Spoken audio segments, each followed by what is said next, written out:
Alright guys, so I have yet another absolutely unhinged Piers Morgan debate here for y'all on Israel and Gaza. So this one was involving the man himself, Piers Morgan, as well as leftist streamer, commentator Hasan Piker, who obviously talks about this kind of stuff all the time, and three other people who I didn't think it was too important to learn their names. So we're just going to go ahead and jump into this and try to brace ourselves and commentate our way through it, because a lot of this was absolutely infuriating. Some of it was hilarious, especially when Hasan ends up clashing with this pink-haired guy over here. And the first thing that they're talking about is basically the protests that we've been covering on college campuses all around the country, and whether or not they're just performative or they're pro-terrorists, etc., etc.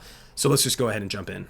Preposterous suggestion. I do not do what she does, right? But Hasan, here's the point I would make to you. A lot of people think a lot of these protesters at universities in America are performative. The ones who are chanting their support for Hamas, the ones who are chanting about intifada and pretending it's not about a violent uprising. I mean, do you accept that a lot of that is not only performative, but public demonstration of support for terrorism? Absolutely not. I don't think that. I mean, all protests are technically performative, obviously, but there's a very clear-cut goal for the group of students at Columbia and many other universities.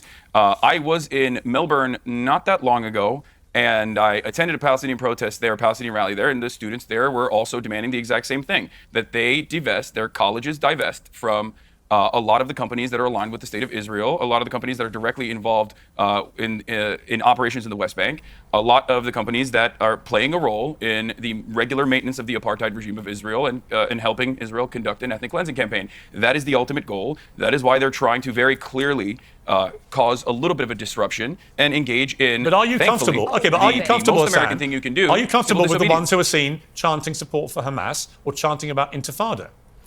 Okay. So, I mean, already the questions here from Piers, predictable, amazing. You know, we're going to hear this over and over throughout this debate. Do you condemn Hamas? Do you condemn October 7th? Do you condemn this slogan or this chant or this sign or whatever?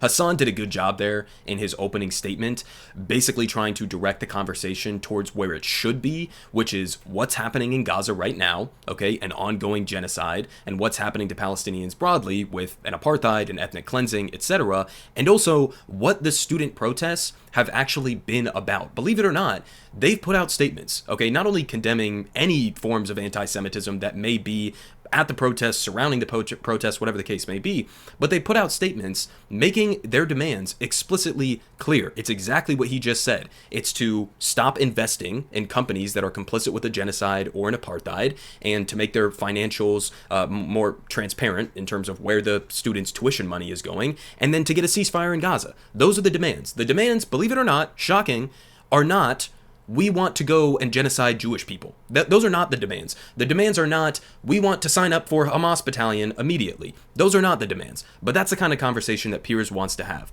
So he asked a follow-up question here. I am perfectly comfortable with people chanting about the intifada. As far as the Hamas thing goes, any kind of protest is always going to have a litany of random people, but ultimately it doesn't really matter. You have to look at the actual tangible goals that the protest movement is stating they're interested in. And I think that those goals, and I think you will agree with me on this, Piers, I think those goals are pretty valid over. Yeah, I mean, listen, I talked about this in one of my recent videos. It was like, I think it was either Cornell or Brown University was investing in Lockheed Martin, okay? What are we doing where students' tuition money is being used to be invested in weapons manufacturers? Regardless of what's happening in Gaza right now, that's totally absurd, right? And so that demand is, I think, like the bare minimum, and it's what some of these students are demanding. Overall, I think that they want to, one, recenter the attention to the genocide that is ongoing in Gaza, and two, demand that their tuition dollars do not go to operations in Israel. I don't know if you're aware of this, but there's a campus. There's going to be a sister campus that is being built in Tel Aviv right now for Columbia University.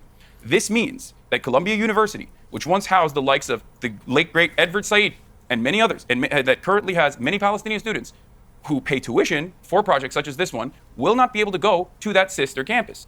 I find that abhorrent, but it's everyday existence in Israel. Let me bring in Emily. You've been listening to all this. Your response? All right, guys, brace yourselves here, because I want you guys to take note of how calm and collected Hasan was at the beginning of this, and then just watch how over time this gets completely derailed because of how unhinged this pro-Israel lady here is. Okay, let's watch her response. With all due respect, Hasan, why do you feel that Columbia, or any college for that matter, owes you to divest from Israel? Why do you think your opinion is correct? Because so far, I heard the classic buzzwords: apartheid, discriminatory, ethnic cleansing, and genocide, which is funny because it's all the exact opposite. So if I may ask you, what about Israel is apartheid? You also just said the students in Israel, the campus in Israel would not allow Palestinians to join. Are you confused, or do you know nothing about the country of Israel? Because let me remind you, Jews are not allowed in the West Bank and Gaza. However, Arabs have full Israeli citizenship, have the rights, are members of the Knesset, which is the equivalent of, you can think of Congress, and even prosecuted a former Prime Minister, Ehud Olmert, an Arab judge. So what apartheid exactly are you speaking about? What genocide? What ethnic cleansing? And secondly, how dare you say it's okay to talk about intifada? Let me remind you, the intifada last time it happened in Israel consisted of thousands of people dying in bus bombing. So are you saying that you support terrorism and killing innocent people? I mean, it's just amazing. Look at how they have to immediately jump to just complete smears, complete lies, complete obfuscation. That's not what he just said. I mean, what Hasan just said is that the protesters are making clear demands: divest from apartheid, divest from ethnic cleansing and genocide, right? And get a ceasefire in Gaza. That's what he just said. And her response to that is to say, are you saying that you support terrorism? I mean, that's what she just said there, right? And then to her first question, in terms of what gives Hasan, or what gives anybody, the right to demand that these universities divest from Israel, well, the students themselves have the right to have a say in where the tens of thousands of dollars they're giving to these Ivy League universities to go to school there. They should have a say in where that money is going. At the bare minimum, they should have a say in that money not being directly funding a genocide or an ethnic cleansing or an apartheid, or being invested in weapons manufacturers like Lockheed Martin or Northrop Grumman. Yeah, of course they deserve to have a say in that. And then she also asks, she refers to apartheid, ethnic cleansing, genocide as buzzwords. Buzzwords? Those are not buzzwords. They're not just things that we throw out there for fun or to be mean to Israel. They're actual words with real definitions that maybe you could go look up if you wanted to, and then maybe you could also go look into the countless human rights organization reports on exactly how Israel is doing an ethnic cleansing in the West Bank, forcing Palestinians out of their homes. They have a rate of like over 98% of denial on Palestinian building permits, at the same time that they're drastically expanding by the thousands illegal Israeli settlements into occupied Palestinian territory in the West Bank. That's what we mean by an ethnic cleansing. At the same time, you have terrorist, settlers in Israel that are backed up by the IDF, who go around terrorizing Palestinians in the West Bank. Just over the last couple of weeks, there have been massive pogroms in the West Bank, where they were burning people's houses, their cars. They killed numerous Palestinians in the West Bank. That's what we mean by ethnic cleansing. In terms of apartheid, Hasan's going to get into this, so I won't give the whole rundown here, but go look at reports from B'Tselem, from Amnesty International, from Human Rights Watch. Go look at their reports where they detail exactly how Israel is in apartheid. Not just in Israel proper, right, but in their occupation of Palestinians in the West Bank, where there are literal apartheid walls, where there are roads that Palestinians are not allowed to go down, where there are situations where what would normally be a 15-minute walk to your work or to your local mosque turns into an hours-long journey because of these checkpoints that Israel has set up. That's how it's an apartheid. And the genocide, I've covered extensively on my channel, so we don't need to get into that right now, but we could just go ahead and continue. I know that was a lot there, but she threw a lot out there, right? That's part of the tactic, is I'm going to throw out a bunch of different pro-Zionist talking points so that you have to try to figure out in your head in that moment, which one do I want to even respond to? But he gives an attempt here. Well, intifada simply just means revolution, and I'm an American, and in 1776, violent we did revolution. one of those, and it was pretty fucking good. Yeah. What do you think? The American? Okay, do you think the American Revolution? We also was a bombed Hiroshima. We also bombed Hiroshima. Don't. Yeah, I know, and that was also unjust and unimaginably cruel. But of course, the Israel Defender is also defending nuking civilians and killing them by the hundreds of thousands. Now listen. Let's get back. Let's get back. But when it goes let's against refocus it, the conversation unjust. to the points that you made. Let's refocus the conversation to the points that you made. I mean, what the hell does Hiroshima, the nuclear bombs that we dropped on Japan, what does that have to do with an intifada? The bombing of Japan was not an intifada. That wasn't an uprising. That wasn't a revolution. That was a giant historic war crime that the United States engaged in. So not sure exactly where that response came from, but the actual point that he was trying to make there, I think, was that yes, in some cases, intifada or uprisings or revolutions, of course they're going to involve violence. And the actual hypocrisy here is on, American politicians who criticize revolutions that happen all over the world throughout history, especially when they're socialist or left-leaning revolutions, as being radical and violent, but then ignore the fact that, yes, the American Revolution happened. That was massively violent, okay? Don't know if you guys know the history of that. We fought a revolutionary war to establish the United States. And the people who fought that war are praised as some of the greatest heroes in American history, okay? It's arbitrary who you decide is engaging in a just revolution versus an unjust revolution. And I'm not saying that October 7th was amazing or that was a revolutionary action necessarily, because there were atrocities that were committed, and killing civilians in any circumstance, whether it's Hamas or Israel or the United States or anybody else, is obviously not acceptable. But they continue here. Okay, look, you said, just to remind everybody, about? I'm actually moderating this, but that's an interesting point that Emily just raised, Hasan. It does seem that you're very selective about the violence that you support. That when you support it, it's justified. When other people use things in a violent way that you don't support, it's unjustified. It seems like it's all skewed to what Hasan Piker thinks. This coming from Piers Morgan is going to give me a stroke. The same guy who is constantly doing both sidesism, constantly doing apologia for what Israel is doing to the Palestinians in Gaza right now, and then he turns around and he says, well, Hasan Piker is just deciding what violence is acceptable and what violence is unacceptable based on his own positions. Piers Morgan, you constantly talk about how October 7th was the worst terrorist attack, the worst atrocity in human history, and then when you talk about Israel, suddenly it's like, oh, well, it's a little bit complicated, and even though they've killed, 50 times the amount of civilians and children, it's a little bit complicated because something Hamas is really to blame. Give that up, okay? Let's not pretend, okay, as if you're some perfect, unbiased actor in this equation. Well, not necessarily just what I think. I think that there are obvious markers, obvious boundaries. I don't think violence against civilians is justified. I have talked about October 7 on this very same show, saying that it was a tragedy. It was atrocities that occurred on October 7 specifically.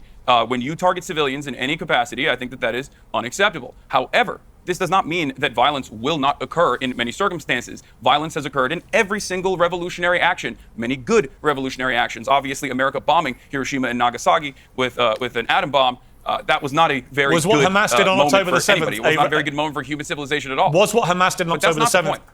Was what Hamas did on October the 7th an example of what you would call a justified revolution? I don't look at every single act of violence. I look at You've literally players, just been I look reciting at a whole the load of systems them. of oppression. Why are you avoiding Piers. October the 7th? You do it too. No, I don't. I'm not avoiding it. I've talked about it a million times Well, over. let me ask you I'd one like more to time. say- Hang on. This is not what we're here to discuss. Emily, hang This on. is not what we're here to Hasan, discuss. let me She just ask said you. Let me very just ask you specifically, directly one Israel's more not an time. apartheid state. Let me ask you one more time. Do you believe what happened on October the 7th was a justified act of revolution? Yes or no? I do not, and I do think that. Oh, wait, hold on. Let me clarify. Let me clarify something very important here. Events that unfolded on October 7th were atrocities. That much is clear. Those atrocities could have been avoided if Israel was not an apartheid regime. Israel has been an apartheid Okay, can you regime answer for how 75 Israel's an years. apartheid regime? In the Because you early, keep repeating no, that. you can't You keep just chime repeating in. that. You can't just Back chime in. me You with ask me a question. evidence. You want it. Why you is ask me a question. Israel an I'm going to give apartheid you an regime? answer. Because you're repeating Israel these has been an lies. apartheid Go regime ahead, since please. its inception. How so? Until 1967, Israel was an apartheid regime for the Palestinian citizens of Israel, the Arabs, as you call them. There was a two-tier criminal justice system. They were subjected to military court processes and not the civil court processes until 1967. After 1967, they got citizenship. There are obviously still many different social issues that pertain to the Palestinian citizens of Israel, the Arabs that are living in Israel, those who are not Jewish, of course. However, Israel currently is occupying the West Bank. There are more than 2 million Palestinians that live in the West Bank. Israel's illegally occupying the West Bank. There are checkpoints. There are license plates that restrict Palestinian travel. the Israeli operations in the West Bank have destroyed Palestinian statehood. Now, of course, all of this is readily available for those who want to learn about it, yourself included. I hope you look it up. B'Tselem is an Israeli human rights organization which declared Israel to be an apartheid regime in 2021, in April of 2021. Amnesty International declared Israel to be an apartheid regime. Let me. Okay, before I move. Okay, hang on. Before I just want to bring in our two British panelists here, but just finally, just to clarify, Hasan, I can't quite work out whether you said you do think October the 7th was an unjustified act of revolution, or whether you change your mind. So can you?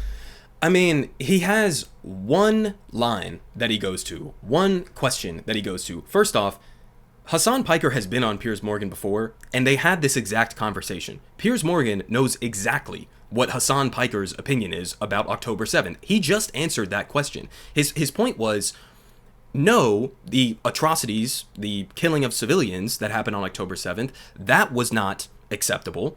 But he's saying an attack like October 7th was essentially inevitable given the violent nature of the status quo of what Palestinians are subjected to via an ongoing 17 years long blockade of the Gaza Strip, an ongoing ethnic cleansing in the West Bank, an ongoing apartheid. That's what he's saying. He's saying it is blowback, right? He's not saying everything Hamas has ever done was great. October 7th was great. Killing civilians, killing Jewish people is great. That's not what he's saying. But somehow Piers is just, he's perpetually and forever confused about what happened on October 7th and about what people's position is on it. But he's going to answer once again.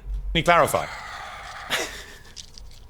I think that violent means of maintaining an apartheid is inevitably going to yield violent retaliation. So was it justified? Something that is completely avoidable. Was it justified? Civilian deaths are never justified. You know what, Hasan? Hang on, Emily. Hang on, Emily. You look Hirsch Goldberg, Poland's mother in the eyes. No, you look this person's mother in the eyes and you tell him that this was justified. You tell him his arm being blown off and being held in captivity for 200 days is justified. I do love that the Israel defender has no capacity to fucking hear anything I'm saying. Palestinians who are made of identity. It just, if you're not going to respect me you and listen to what I have to say, which, by the way, of course you don't respect. Gaza? Did she just say, you think that we're occupying the West Bank? What world is this person living in? Of course they're occupying the West Bank. I don't even think I usually hear even the most aggressive pro-Israel people make that kind of a statement, that Israel is not occupying the West Bank. Usually, if they're smart about it, they'll do something like, well, I'm not a fan of Benjamin Netanyahu. He's a big problem. You know, he's kind of a lunatic. You know, I disagree with some of the things that are happening in the West Bank. You know, the settlement expansion, that's not really that great. But, and then they'll give their defense of Israel. She's taking it like 10 steps further. She's just denying the occupation even exists at all. And again, notice the smear that's going on here. She holds up a picture of, I guess that was somebody who was injured or had family killed on October 7th. And she says, look him in the eyes and say that October 7th was justified. He never said that. He never said that, right? And I do want to make one point. I know I'm talking a lot, but we'll continue this here in a second. I want to make this clear for people, right?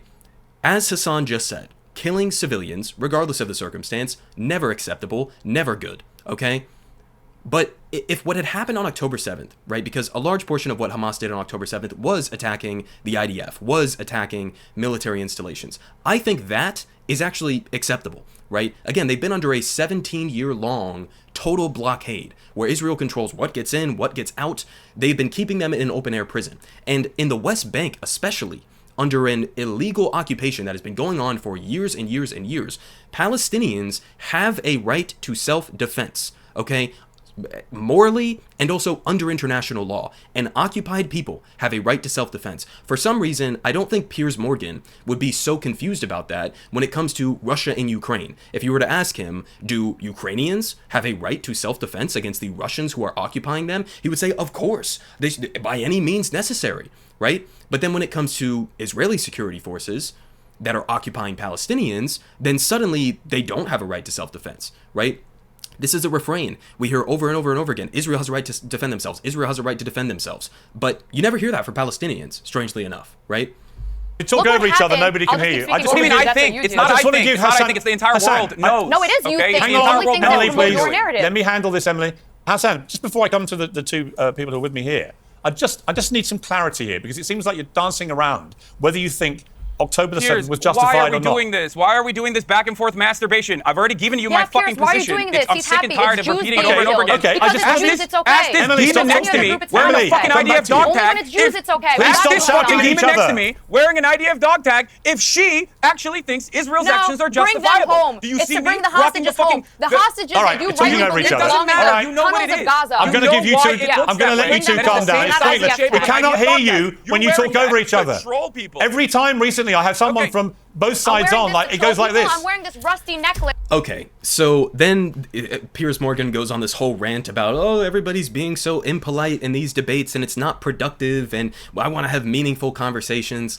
To that, I have kind of an issue with. If you've ever watched my coverage of Piers Morgan debates, if you've ever watched Piers Morgan debates ever, especially when it's like a 4-person panel like this, it always, every single time, descends into chaos. It always descends into smears and back and forth, personal allegations, whatever the case may be. And he loves that. That is why he does these kinds of things. At the beginning of this segment, and I didn't play this because it was stupid, but he brought on, you can see it kind of down there in the left-hand corner, he brought on this person, I guess they're called Crackhead Barbie or something like that, Crackhead Barney.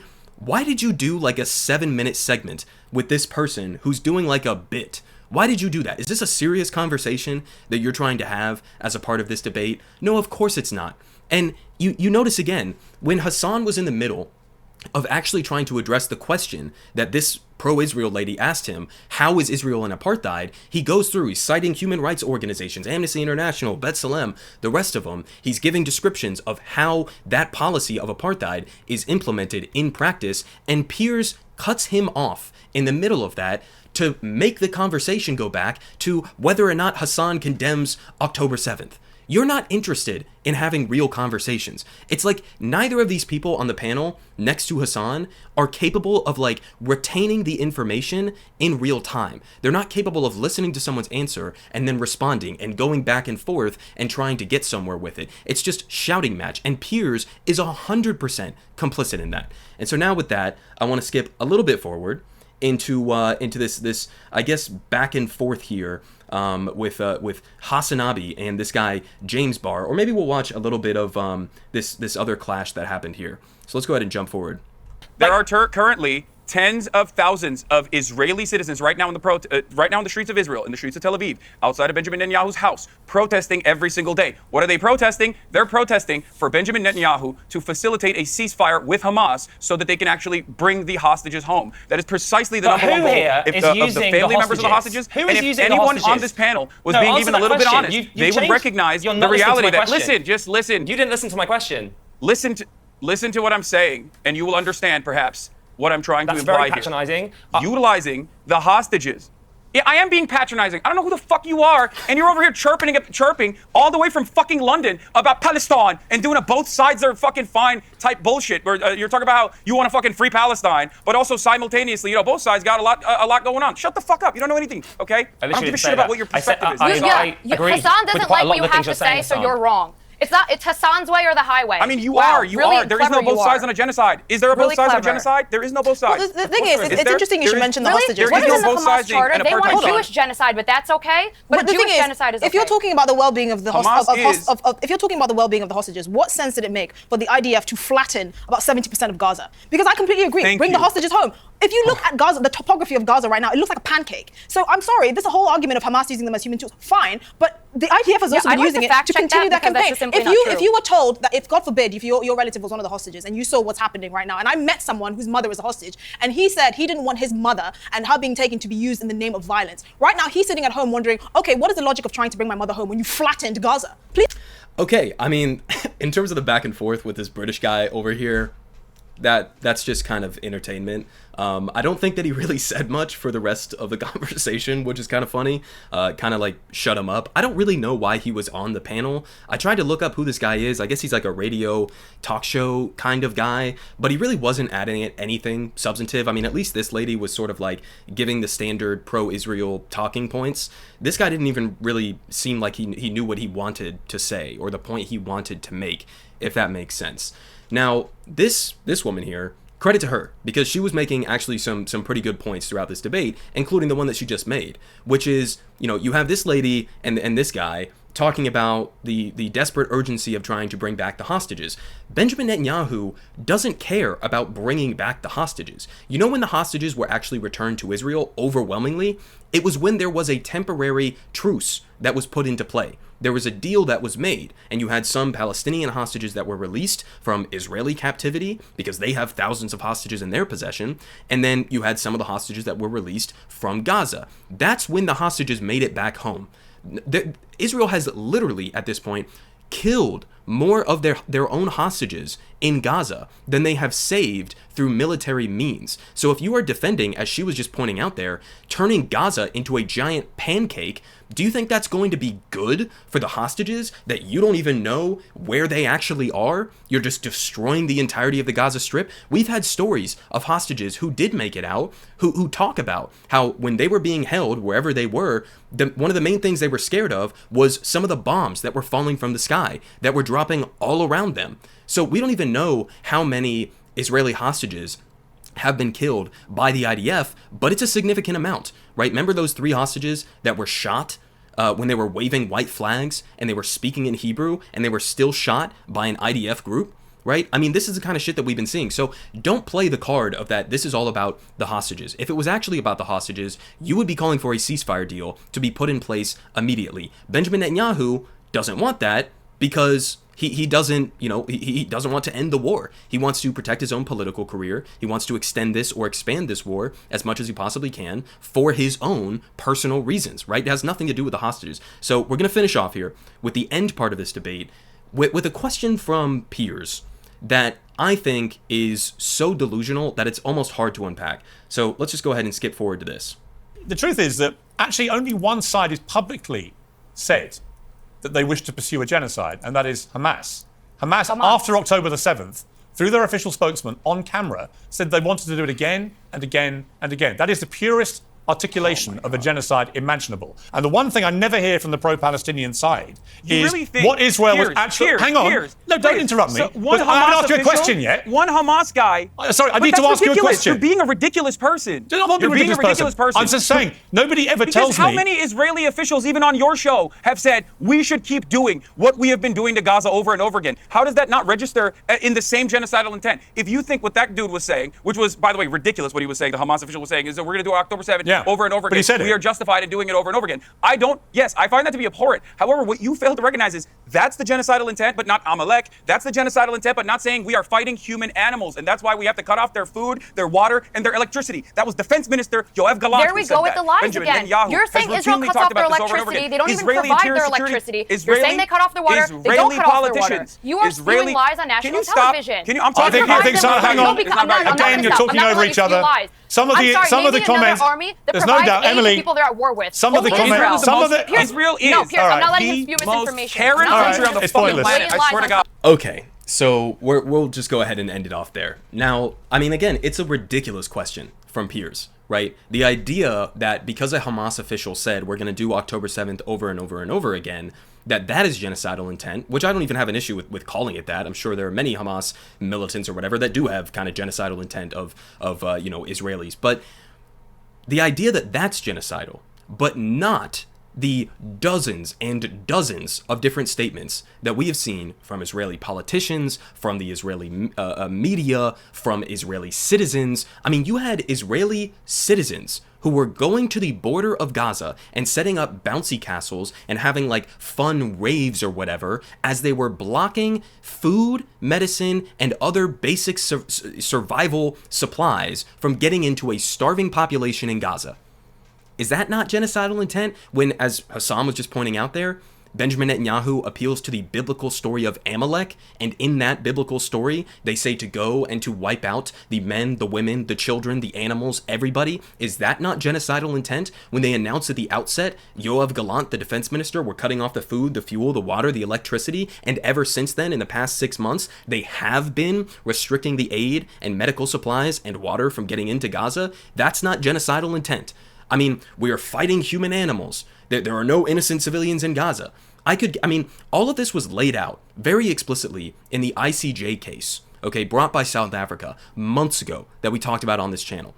I don't know if Piers never read that, but they list countless examples of genocidal statements from Israeli politicians, to the point where this is probably the most obvious genocide from an intent perspective that has ever happened. I don't think there's ever been a genocide that has taken place where you have had the people committing that genocide be so open and brazen about what they are doing. We've also had US politicians making genocidal statements. Again, there are no innocent civilians in Gaza. They should bounce the rubble in Gaza, right? How many different examples of that have we talked about? And Piers Morgan has all the smoke for from the river to the sea chants at pro-Palestine protests, but then when it comes to Israel, again, completely different story. Oh, it's a little bit complicated. Maybe some of those comments were distasteful, but I wouldn't call them genocidal.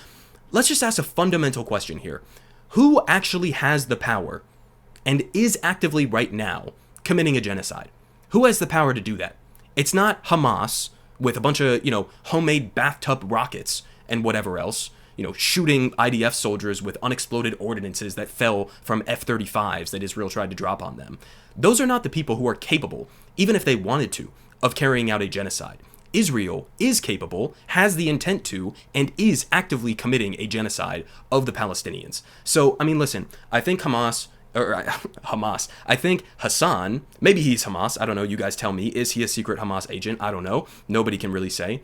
But I think Hasan did a good job in this debate, given the circumstances. This panel was actually slightly less unhinged than other panels that I've watched.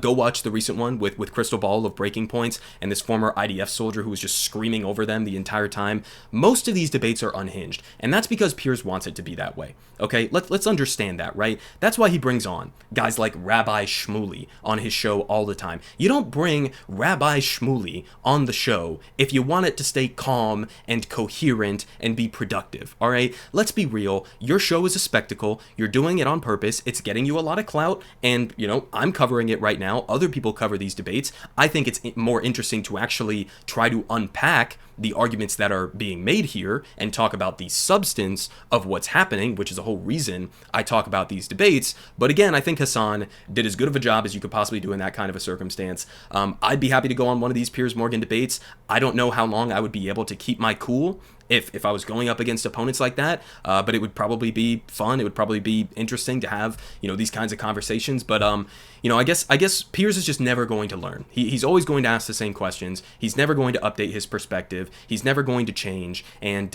we're just going to keep getting these absolutely, insane debates. Politic guy has the best politic. Believe me, no one does it like him.